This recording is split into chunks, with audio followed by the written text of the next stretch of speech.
Hi everyone, this is Umesh, your educator from the mathematical thing, and today we will start polynomial functions. So let's see what polynomial function is. So इससे पहले हमने identity function and constant function को देख लिया था। आज हम जानेंगे पॉलिनोमियल फंक्शन क्या है। सो आपने पॉलिनोमियल के बारे में पहले पढ़ रखा होगा क्लास 10 या 9 में। पॉलिनोमियल क्या होता है?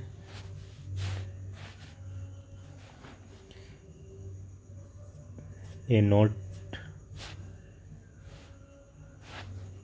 Plus a1x plus a2x² plus an(xn) इस तरह के फॉर्म पे कोई एक्सप्रेशन होता है जहाँ पर x का जो पावर होता है वो पॉजिटिव इंटीजर और नॉन नेगेटिव इंटीजर बोलेंगे। बेसिकली वो 0 भी हो सकता है, 1 2 3 से लेकर के फिर आगे पॉजिटिव जाएगा।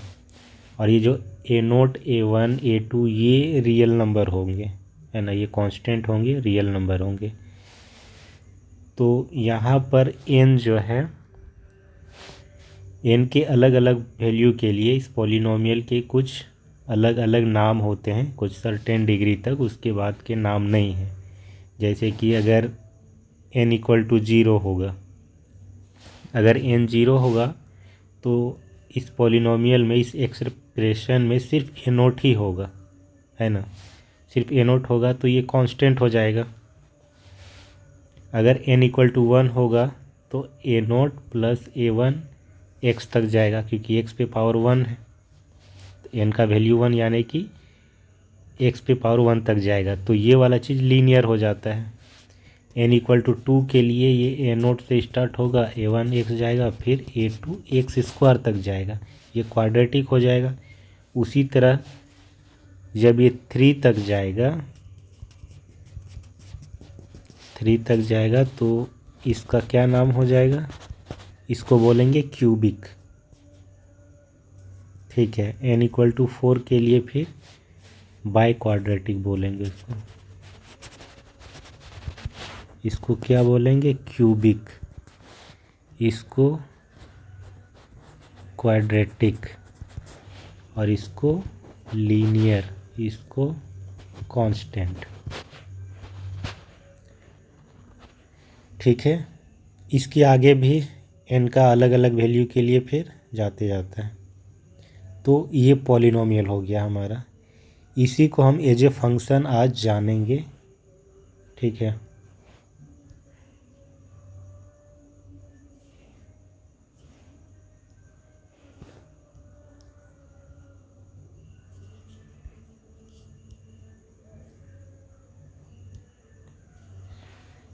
तो ठीक है, जानते हैं पॉलिनोमियल फंक्शन क्या है। A function from R to R is said to be a polynomial function if for each x belongs to R, यानी कि R से R में जो फंक्शन है तो R के हर एक एलिमेंट के लिए बोल रहा है। Each x belongs to R यानी कि R का हर एक एलिमेंट के लिए अगर हमारा फंक्शन इस फॉर्म का हो, इस फॉर्म का होना चाहिए फंक्शन, जहाँ पर जो n है हमारा non negative integer. Non negative integer का मतलब नेगेटिव नहीं होना चाहिए, बाकी वो 0 हो सकता है, पॉजिटिव हो सकता है, और होगा इंटीजर। बाकी के जो a1 a2 a3 an तक हैं वो रियल नंबर होने चाहिए, यानी कि ये जो नंबर्स हैं वो रियल होने चाहिए। रेशनल हो सकता है, इरेशनल हो सकता है, डेसिमल वाला p/q के फॉर्म पे लिखा हुआ हो सकता है, कैसा भी हो सकता है वो। और इसका जो डोमेन है वो R होगा। R क्यों होगा? क्योंकि x कोई भी वैल्यू ले सकता है यहाँ पर, है ना। x को कोई भी वैल्यू दे देंगे आप, रियल वैल्यू, उस पर वो वर्क कर जाएगा। तो ये हमारा पॉलिनोमियल फंक्शन है। अब पॉलिनोमियल फंक्शन का n डिग्री के लिए कोई ग्राफ नहीं होता है। n का अलग अलग वैल्यू के लिए, जो अभी मैंने बताया, constant, linear, quadratic, cubic, by quadratic, उसके लिए ग्राफ हो सकता है। कांस्टेंट के लिए हम पहले पढ़ चुके हैं, कांस्टेंट फंक्शन। तो ऐसा वो ग्राफ होगा, एक स्ट्रेट लाइन जो कि एक्स एक्सिस के पैरेलल होगा। जब लीनियर होता है तो लीनियर में भी एक स्ट्रेट लाइन आता है, वो कुछ इस तरीके का हो सकता है एक्स एक्सिस में, ठीक है। क्वाड्रेटिक के केस में एक पैराबोला आता है। पैराबोला क्या होता है उसे हम बाद में पढ़ेंगे, है ना। बस अभी के लिए मैं बता दे रहा हूँ, उसका शेप कुछ इस तरीके का होता है, इस तरीके का, या ऐसा डाउनवर्ड में, इसको पैराबोला बोलते हैं। तो क्वाड्रेटिक में इस तरीके का होगा। क्यूबिक का केस में कुछ ऐसा जाता है क्यूबिक में, ठीक है। तो मैं ये कहना चाह रहा हूँ कि एन का अलग अलग वैल्यू के लिए अलग अलग ग्राफ होता है। अब यहाँ पे एक एग्जांपल लेते हैं। द फंक्शन डिफाइंड बाय, ये क्यूबिक फंक्शन दिया गया है ना। एन जी एक्स दिया है, ये है बाय क्वाड्रेटिक और पॉलिनोमियल फंक्शन। ये पॉलिनोमियल है, ये बता रहा है, क्योंकि ये पॉलिनोमियल होने की जो कंडीशन है उसको सेटिस्फाई कर रही है। इसका डिग्री कितना है, 3 है। डिग्री मतलब होता है कि एक्स का जो हाईएस्ट पावर है उसको डिग्री बोलते हैं। अब 3, 2 और यहाँ पे एक्स का पावर 0। तो ये सारे देख रहे हैं कि नॉन नेगेटिव इंटीजर्स हैं, साथ ही इसमें 1 है कांस्टेंट, इसमें -1 है, इसमें 2 है, वो रियल नंबर है। यहाँ पर √2 ये भी रियल नंबर है, इसीलिए ये क्या है, पॉलिनोमियल फंक्शन है। नेक्स्ट एग्जांपल हम देखेंगे। Let F is a function from R to R defined by y equal to F X equal to X square. यहाँ पे y वेरिएबल है, एफ एक्स क्या है, फंक्शन का नोटेशन है, एक्स स्क्वायर हमारा फंक्शन है, और x क्या है, रियल नंबर, यानी कि आर टू आर जो है x रियल नंबर ले सकता है। Find the domain and range of the function, हमें डोमेन एंड रेंज बताना है और इसका ग्राफ खींच करके दिखाना है।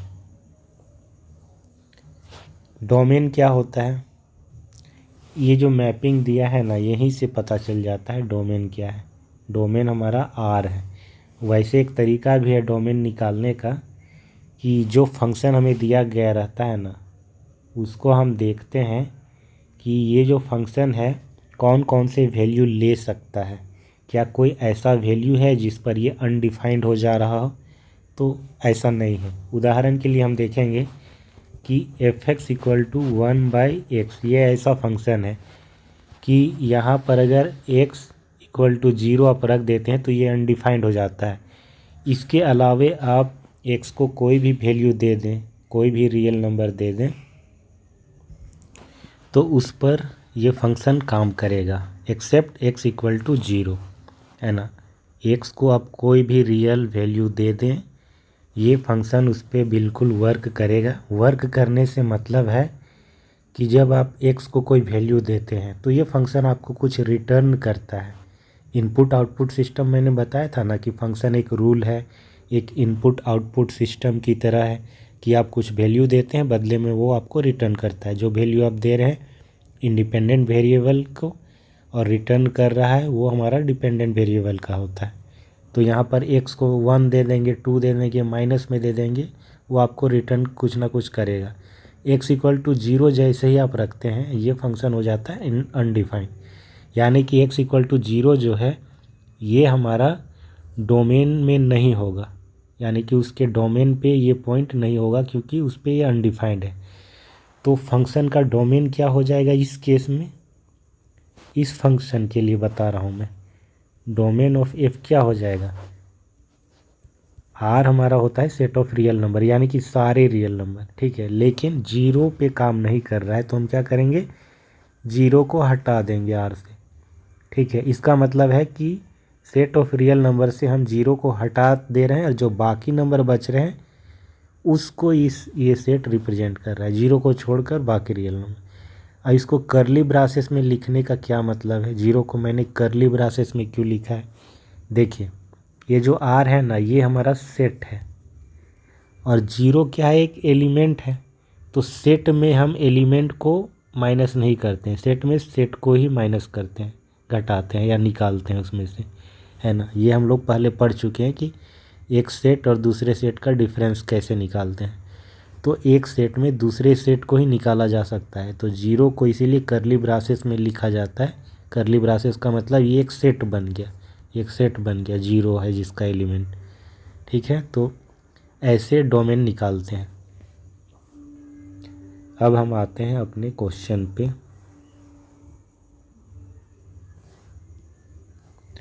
तो यहाँ पर डोमेन क्या हो जाएगा, यहाँ पर दिख रहा है कि ये जो हमारा फंक्शन है ना x², ये हर एक रियल वैल्यू पे काम करेगा। इसका मतलब इसका जो डोमेन होगा वो R होगा। R मतलब सेट ऑफ रियल नंबर, यानी कि सारे रियल नंबर पे वो वर्क करेगा। आप कुछ भी रियल नंबर दे दो, लिटरली कुछ भी, पॉजिटिव, नेगेटिव, रेशनल, इरेशनल, 0, कुछ भी दे दो, ये आपको कुछ ना कुछ रिटर्न करेगा, अनडिफाइंड नहीं होगा। तो डोमेन हमारा R हो जाएगा। इसका रेंज बताने से पहले हम इसको ड्रॉ कर लेते हैं, है ना। ग्राफ देखकर भी डोमेन और रेंज बताया जा सकता है, ये तरीका अभी हम सीखेंगे। तो हम क्या करते हैं, पहले इसका ग्राफ खींचते हैं। ग्राफ खींचने के लिए हम कोऑर्डिनेट फाइंड आउट करेंगे, एक्स के अलग अलग वैल्यू रख करके वाई के अलग अलग वैल्यू निकालेंगे। x = -4 रखते हैं, तो क्या हो जाएगा -4 पर 16। x = -3 रखते हैं 9। x = -2 पे 4।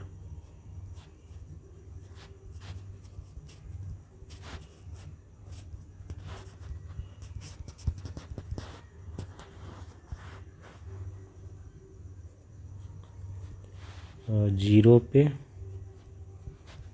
0 होगा, x = 1 पे 1 ही होगा, x = 2 पे, x = 2 पे भी 4 होगा, x = 3 पे 9 होगा, x = 4 पे 16 होगा। तो हमने बहुत सारे वैल्यू निकाल लिए। अब हम उसे ड्रॉ करते हैं। अब यहाँ पे कोऑर्डिनेट कैसे हो रहा है पता है ना, x = -4 पे y का वैल्यू 16 आ रहा है। तो इसका मतलब ये जो कोऑर्डिनेट होगा वो कैसा होगा, -4, 16, इस टाइप का वो बनेगा। -3, 9 ऐसे करके वो जाएगा, -2, 4। ठीक है, तो चलिए इसको ड्रॉ करते हैं। हालांकि 16 ये बड़ा वैल्यू है y का, हमने ग्राफ छोटा ही बनाया, उतना बड़ा है नहीं।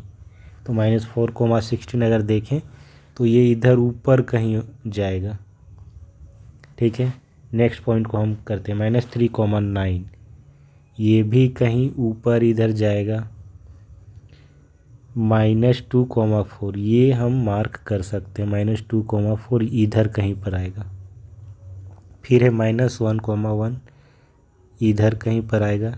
0 पे 0 यहाँ पे, फिर 1 पे 1, 2 पे 4, 3 पे फिर इधर कहीं पर आएगा ऊपर की ओर।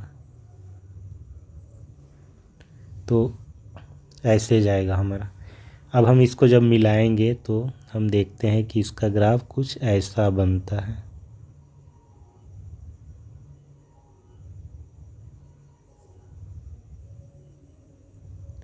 ठीक है, एक पैराबोलिक शेप है जिसका कर्वेचर कम है। तो ये इस फंक्शन का ग्राफ है। अब इस ग्राफ को देखकर डोमेन रेंज बताया जा सकता है। कैसे बताया जा सकता है, देखिए, जब भी आपको डोमेन देखना हो तो ये जो ग्राफ है ना, ये बेसिकली सेट ऑफ कोऑर्डिनेट्स है ना। ये ग्राफ ऐसे नहीं बन गया, ये हमारा जो फंक्शन दिया गया है उसमें x के अलग अलग वैल्यू रख के हम y के अलग अलग वैल्यू फाइंड आउट करते हैं। और x क्या होता है, x हमारा डोमेन के पॉइंट्स होते हैं, यानी कि जितने पॉइंट्स वो ले सकता है फंक्शन, जिस पर वो वैल्यू रिटर्न कर सकता है, उस सारे पॉइंट्स के कलेक्शन को डोमेन बोलते हैं। ठीक है, तो यानी कि जो कोऑर्डिनेट होता है, ये जो हमारा कोऑर्डिनेट बन रहा है 2, 4, इसमें से ये जो 2 है एक डोमेन का पॉइंट है, ये 1,1, ये जो 1 है ये डोमेन का पॉइंट है। तो ऐसे जितने भी कोऑर्डिनेट हैं उसमें पहला कंपोनेंट यानी x वाला पॉइंट, उसके कलेक्शन को डोमेन बोलेंगे। तो यहाँ पर हम डोमेन चेक करने के लिए क्या करते हैं कि x एक्सिस में आप वॉक करते हुए आगे की ओर बढ़िए और दोनों तरफ देखते जाइए क्या आपको ग्राफ नज़र आ रहा है। अगर ग्राफ नज़र आ रहा है थ्रू आउट, तो जहाँ से जहाँ तक नज़र आ रहा है वहाँ से वहाँ तक वो डोमेन के पॉइंट आपको मिलेंगे। तो ये जो हमारा ग्राफ है ये ना बढ़ते चला जाएगा ऐसे, ये पैराबोला है, ये बढ़ते चला जाएगा इन्फिनिटी तक। तो अगर आप एक्स एक्सिस में ऐसे मूव करेंगे, आप लेफ़्ट साइड आप देखेंगे इधर, तो आपको ग्राफ नज़र आएगा। ठीक है, समझ पा रहे हैं बात को? आपको ग्राफ नज़र आएगा, यहाँ पर आप देखते जाएंगे लेफ़्ट की ओर, आपको ग्राफ नज़र आएगा इन्फिनिटी तक जब तक आप वॉक करते जाएंगे। तो इसका मतलब है कि रियल लाइन पे जब तक आप मूव करेंगे आपको ग्राफ मिल रहा है throughout the real line, इसीलिए इसका डोमेन होगा R, set of real number.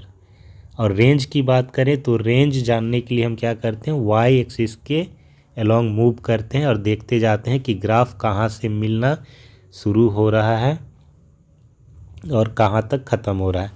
तो आप यहाँ पर क्लियरली देख पाएंगे कि जब आप वाई एक्सिस में मूव करते हैं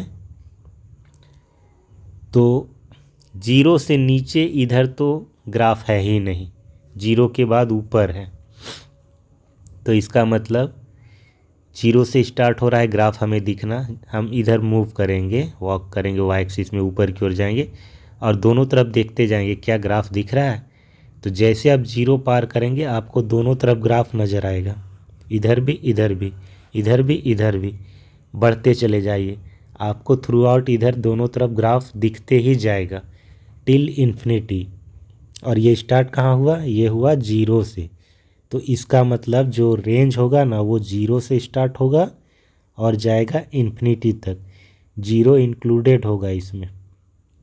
इन्फिनिटी ओपन होता है क्योंकि infinity is not a number, इसको हमेशा ओपन इंटरवल में रखते हैं। और इंटरवल क्या होता है ये हम सेट में पढ़ चुके हैं, ओपन इंटरवल, क्लोज्ड इंटरवल, है ना।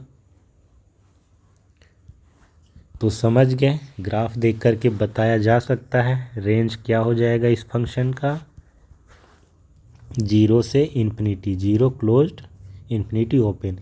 0 क्लोज कहने का मतलब 0 भी इंक्लूडेड है, 0 से स्टार्ट हो रहा है वैल्यू मिलना। वैसे आप यहाँ से भी देख सकते हैं कि जब हम नेगेटिव नंबर रख रहे थे फंक्शन में, -4 रख रहे थे पॉजिटिव मिल रहा था, -3 रख रहे थे तब भी पॉजिटिव मिल रहा था। 0 ही है जिस पर मिनिमम वैल्यू एग्जिस्ट करता है, 0 पे 0 मिल रहा है। फिर आप जब पॉजिटिव नंबर रख रहे हैं 1 2 3 तो फिर आपको पॉजिटिव मिल रहा है। 0 is the minimum value of this function. बाकी आप माइनस रख लो और प्लस वाले रख लो, आपको हमेशा पॉजिटिव मिलेगा। इसीलिए ये जो ग्राफ है ना 0 से स्टार्ट होकर ऊपर की ओर ही भागता है, नीचे आया ही नहीं है, नीचे नहीं आया है ना। तो इसीलिए इसका रेंज 0 से ऊपर की ओर है टिल इन्फिनिटी। समझ गए? आई होप कि इस तरीके से आपको डोमेन और रेंज का कंसेप्ट समझ में आया होगा, है ना। ग्राफ देखकर भी बताया जा सकता है कि डोमेन क्या है और रेंज क्या है। तो चलिए आगे बढ़ते हैं अब हम एग्जाम्पल 14 पे। Draw the graph of a function from R to R defined by fx equal to X cube. ये क्यूबिक फंक्शन है, ठीक है। अभी मैंने बताया था कि क्यूबिक फंक्शन क्या होता है। Cubic polynomial a0 plus a1 x plus a2 x square plus a3 x cube, ये हमारा क्यूबिक फंक्शन है, ठीक है। यहाँ पे जो x का डिग्री होता है, इस पॉलिनोमियल का डिग्री 3 है, x का जो हाईएस्ट पावर है 3 है, इसीलिए डिग्री 3 है। 2 होता तो क्वाड्रेटिक होता, 1 होता तो लीनियर होता और 0 होता तो कांस्टेंट होता। अब यहाँ पर जो A0 A1 A2 A3 है ये कांस्टेंट है और ये रियल नंबर है, तो ये कुछ भी हो सकते हैं। तो ये जो हमारा एग्जाम्पल दिया गया है इसमें सिर्फ और सिर्फ XQ है। इसका मतलब है कि जो A0 A1 A2 और A3 है, A0 A1 A2 ये जीरो है ना, इस दिए गए एग्जाम्पल के लिए। और A3 क्या है, ये 1 है ना। ये इसको अगर आप रखोगे इस पे तो आप देखोगे कि ये जीरो हो जाएगा। A3 के जगह पे 1 रखोगे तो बचेगा XQ, जो कि हमारा दिया गया फंक्शन है ना। समझ गए? तो ये सब चीज़ें हैं। जो कांस्टेंट है वो जीरो भी हो सकते हैं, ज़रूरी नहीं कि ये जो फॉर्म दिया है मैंने एग्जैक्टली A0 A1 A2 कोई नंबर ही होंगे पॉजिटिव, ऐसा नहीं है, वो जीरो भी हो सकते हैं। तो अब इसको हम ड्रॉ करेंगे।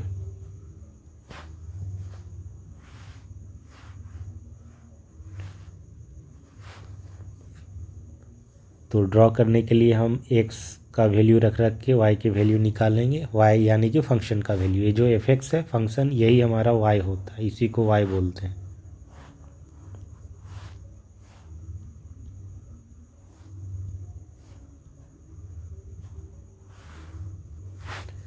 तो सबसे पहले हम कुछ नेगेटिव वैल्यू रख लेते हैं। क्या रखते हैं? -2। हालांकि -2 पे भी एक बड़ा वैल्यू आ जाएगा हमारे पास। -2 का 3 बार खुद से गुना होगा तो कितना होगा? -8 होगा। x इक्वल टू अगर -1 रखें, -1 का क्यूब ये 1 हो जाएगा। x इक्वल टू 0 रखें, 0। x इक्वल टू 1 रखें,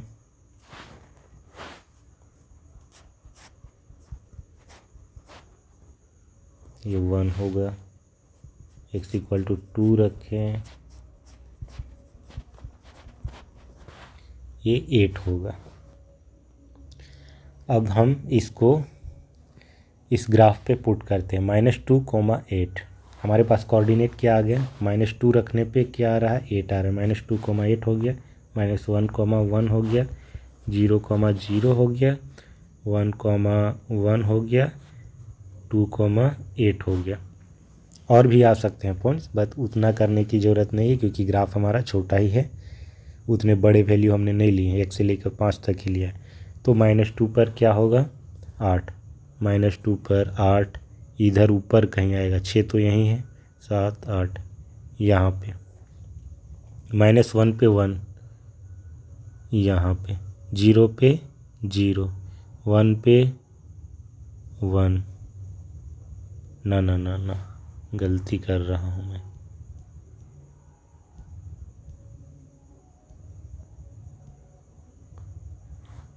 ठीक है, तो -2 पे 8 आ रहा है, -8 आ रहा है, सॉरी।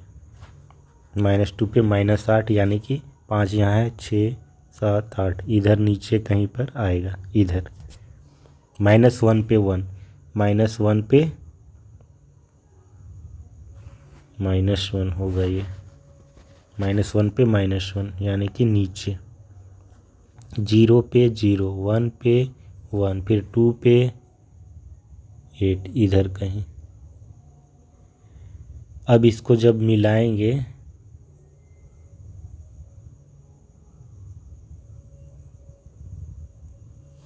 ऐसा आएगा ग्राफ ये। ठीक है, ये रहा हमारा क्यूबिक फंक्शन का graph.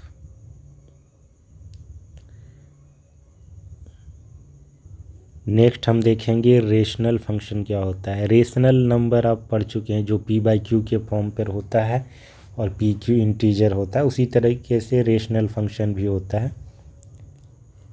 The function of the type है ना, f(x)/gx, यानी कि न्यूमरेटर और डिनोमिनेटर के फॉर्म पे कोई फंक्शन होगा जहाँ पर न्यूमरेटर भी फंक्शन होगा, डिनोमिनेटर भी फंक्शन होगा। f(x) and gx are polynomial function है ना, पॉलिनोमियल फंक्शन बोला गया है ना। f(x) gx ऐसा नहीं कि कोई भी फंक्शन हो जाएगा।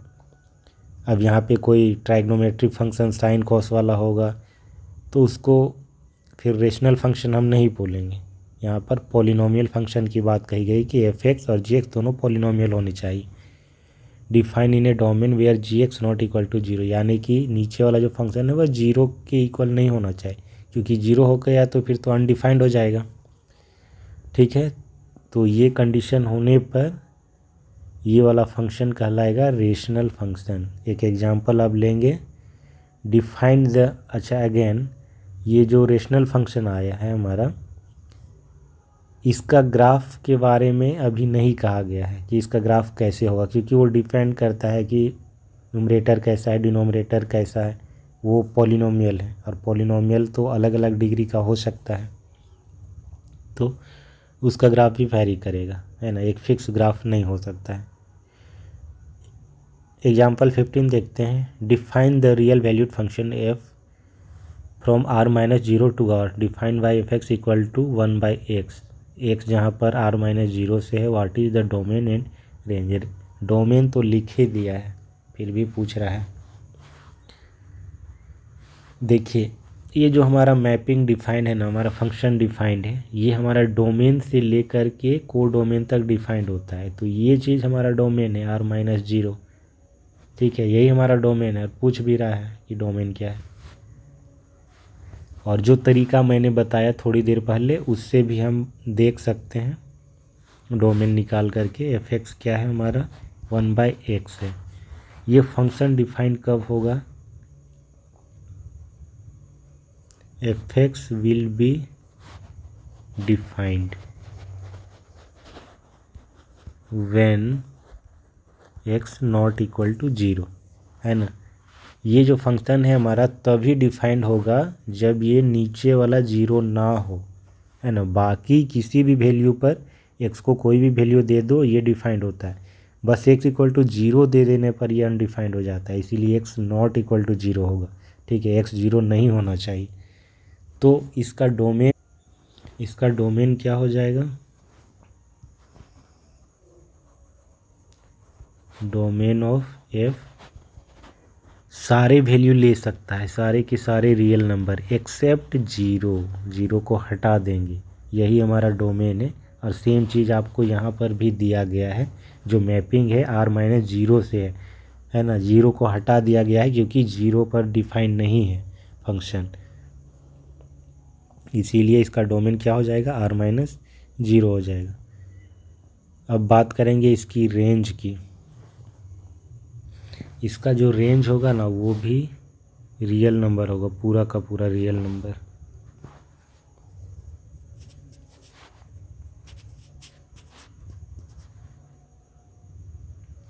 बस जीरो को छोड़ के, क्योंकि ये जो फंक्शन है ना ये कभी जीरो नहीं होता है। अगर आप देखें एक्स को कोई भी वैल्यू दे दे, एक्स जब जीरो रख देंगे तब तो ये अनडिफाइंड हो जा रहा है, लेकिन उसके अलावा एक्स को कोई भी आप वैल्यू दें, क्या इस फंक्शन का वैल्यू जीरो होगा, कभी जीरो बना पाएंगे। एक्स कितना भी बढ़ा दें ये कभी जीरो नहीं होगा। तो जीरो छोड़ करके सारे रियल नंबर आपको रिटर्न में ये देगा। एक्स को कोई भी वैल्यू देंगे आपको कुछ ना कुछ रिटर्न करेगा, यानी कि रियल करेगा वो रियल नंबर। माइनस वैल्यू देंगे तो वो माइनस वैल्यू रिटर्न करेगा, यानी कि माइनस वाले भी रिटर्न कर रहा है, एक्सेप्ट जीरो, जीरो कभी भी ये रिटर्न नहीं करेगा। इसीलिए इसका जो रेंज होगा जीरो छोड़कर सारे रियल नंबर, ये इसका रेंज हो जाएगा। डोमेन और रेंज सेम है। ग्राफ खींचना चाहे तो ग्राफ खींच करके देख सकते हैं एक्स के अलग अलग वैल्यू के लिए।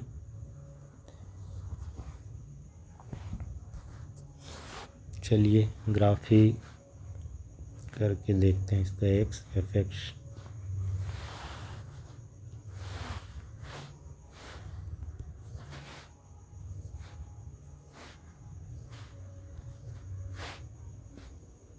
-2 रखते हैं, -1 रखते हैं, फिर 0.5 रखते हैं, 0.25 रखते हैं,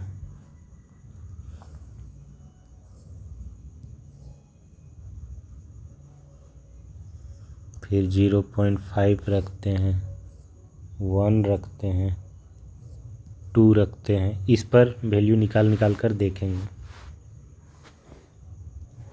तो हमारा फंक्शन क्या था, F X equal to 1/x। X में जब -2 रखेंगे तो क्या आएगा फंक्शन का वैल्यू, फंक्शन का वैल्यू आएगा -0.5, है ना। मैं कैलकुलेशन करके नहीं दिखा रहा हूँ, बस उसका वैल्यू रख रहा हूँ, उसके बाद ग्राफ खींचेंगे। कैलकुलेशन आप खुद से भी कर सकते हैं। -1 रखेंगे तो -1 मिलेगा, 0.5 रखेंगे तो आपको -2 मिलेगा, 0.25 में आपको 4 मिलेगा, 0.5 रखेंगे तो 2 मिलेगा, 1 रखने पे 1 मिलेगा, 2 रखने पे 0.5 मिलेगा। इसको अब हम ग्राफ में ड्रॉ करेंगे। तो चलिए 2D प्लेन पे इस सब वैल्यू को रख करके हम देखते हैं XY प्लेन पे कैसा ग्राफ बन रहा है। -2, -0.5, -2 हमारा यहाँ पे है, -0.5 यहाँ पर आएगा नीचे की ओर। दूसरा है -1, 1 यहाँ पर आएगा। फिर है -0.5, 2, -2 यहाँ पर आएगा। फिर है 0.25 पर 4, 0.25 पर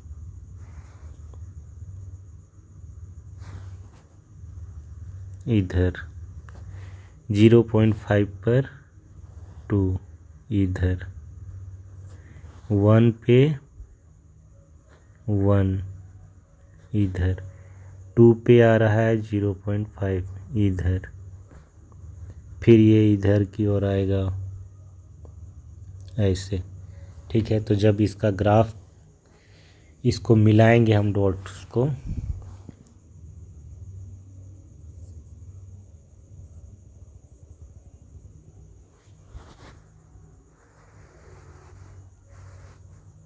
ऐसे जाएगा।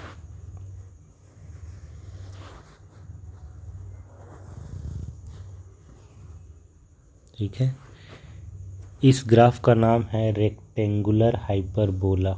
हालांकि ये नया वर्ड होगा आपके लिए, इसको बाद में हम पढ़ेंगे। जब कॉनिक सेक्शन पढ़ेंगे तब हम जानेंगे इसको, पैराबोला क्या होता है, फिर रेक्टेंगुलर हाइपरबोला, इलिप्स, ये सब जानेंगे। फ़िलहाल के लिए आप बस नाम जान लीजिए, रेक्टेंगुलर हाइपरबोला। तो ये आज हमने इतना जाना, ये कुछ फंक्शन थे, रेशनल फंक्शन जाने, इसका एग्जाम्पल देखें, पॉलिनोमियल फंक्शन जाने।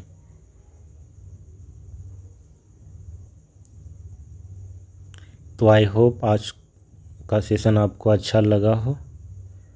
अगर वीडियो अच्छा लगा हो तो इसे लाइक और शेयर करें। कोई डाउट हो तो कमेंट सेक्शन पे आप पूछ सकते हैं। मेरे चैनल को सब्सक्राइब भी कर लीजिए इस तरह के वीडियो पाने के लिए। तो आज का क्लास बस यहीं पर ख़त्म करते हैं।